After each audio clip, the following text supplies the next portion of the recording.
जय श्री राम। सभी संत कल्याण वाणी के श्रोताओं का मेरे चैनल में हार्दिक स्वागत है। सबसे प्रार्थना है कृपया मेरे इस चैनल को सब्सक्राइब करें। संतों की कल्याणकारी वाणी है, इसको शेयर ज़रूर करें और लाइक करें। आज कल्याण का 13वां भाग आपके सामने मैं रख रहा हूँ। पूज्य सेठ जी की अमृतवाणी है। पूज्य सेठ जी कहते हैं, याद रखो तुम्हारे पतन और विनाश का कारण है विषय चिंतन तथा उत्थान, और अमर पद की प्राप्ति का कारण है भगवत चिंतन। जब तक मन केवल विषयों का ही स्मरण करता है तब तक पाप ताप से कभी छुटकारा नहीं मिल सकता। तुम यदि वास्तव में पाप ताप से छूटकर अपने जीवन को पुण्यमय, शांतिमय, ऊंची स्थिति के सद्भाव से युक्त बनाना चाहते हो तो भगवान का स्मरण करो। जय श्री राम।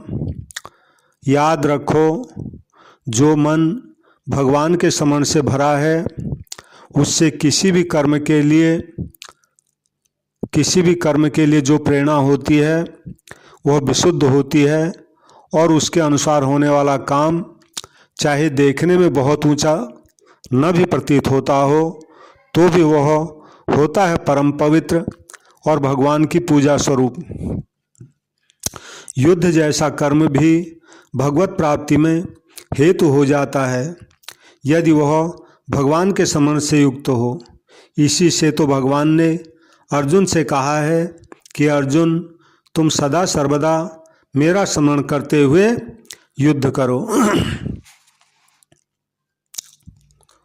भगवान का स्मरण होते होते जब भगवान में ऐसा आकर्षण हो जाएगा जैसा विषयों में विषी पुरुषों का और कामियों का होता है, तब स्मरण अपने आप ही होगा और तभी उस स्मरण में आनंद का अनुभव होगा। जब तक वैसा नहीं होता तब तक भगवान के गुण, प्रभाव, लीला, नाम आदि को सुन सुनकर उनमें मन लगाते रहो। जय श्री राम। याद रखो अभी तुम्हारी चित्तवृत्ति व्यभिचारिणी हो रही है, क्योंकि उसने भोगों को ही आनंद देने वाला मान रखा है और रात दिन वह उन्हीं के साथ रमण कर रही है। भगवान को छोड़कर जो भोगों के प्रति आकर्षण है यही तो मन का व्यभिचार है। इसी से तो वह भगवान के प्रति खींचता नहीं है। मन भगवान की ओर जाए इसके लिए लगातार चेष्टा करते रहो। भगवान के गुण सुनो, उनके नामों का कीर्तन करो, सब कामों में भगवान का हाथ देखो, उनकी मंगलमयी मूर्ति का ध्यान करो, उनके भक्तों का संग करो और उनके महात्म्य को प्रकट करने वाले ग्रंथों का बार बार पढ़ो। अपने मन को देखते रहो कि वह कितनी देर भोगों का चिंतन करता है और कितनी देर भगवान का। सावधान, मन बड़ा धोखा देगा।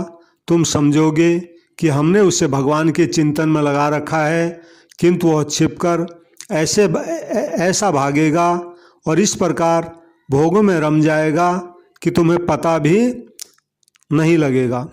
बार बार देखते रहो। जितना ही अधिक मन की ओर देखोगे उतना ही वह शीघ्र बस में होगा। ज्यों ज्यों वह भागे त्यों उसे खींच कर भगवान में लगाओ। उसके सामने भगवान के सौंदर्य, माधुर्य, ऐश्वर्य, आनंद, शांति और कल्याणमय मंगल स्वरूप को बार बार रखो। यानी मन को भगवान की विशेषता बताओ, मतलब ये है विशेषता और सुंदरता। बार बार उसे लुभाने की चेष्टा करो भगवान के मनोहर रूप से। जय श्री राम। याद रखो सचमुच विषय तो भयंकर हैं, ऊपर से ही सुंदर लगते हैं। अज्ञान शत्रु ने उन्हें विष मिले हुए लड्डू की तरह सुंदर और स्वादिष्ट बना रखा है, परंतु भगवान तो नित्य सुंदर और नित्य मधुर हैं। मन एक बार उनकी झांकी कर लेगा, उनके सौंदर्य सुधा का स्वाद चख लेगा, तो फिर वहाँ से सहज में हटेगा नहीं। याद रखो, जिस दिन भगवान प्रेम पात्र बन जाएंगे याद रखो, जिस दिन भगवान प्रेम पात्र बन जाएंगे तुम्हारे मन प्रेमी के, उस दिन सब कुछ आप ही ठीक हो जाएगा। चेष्टा करो और भगवान की कृपा पर विश्वास करके अपने को बार बार उनके स्वरूप समुद्र में डुबो देने का प्रयत्न करो। भगवत कृपा से तुम सफल होगे। जय श्री राम, जय श्री राम, जय श्री राम।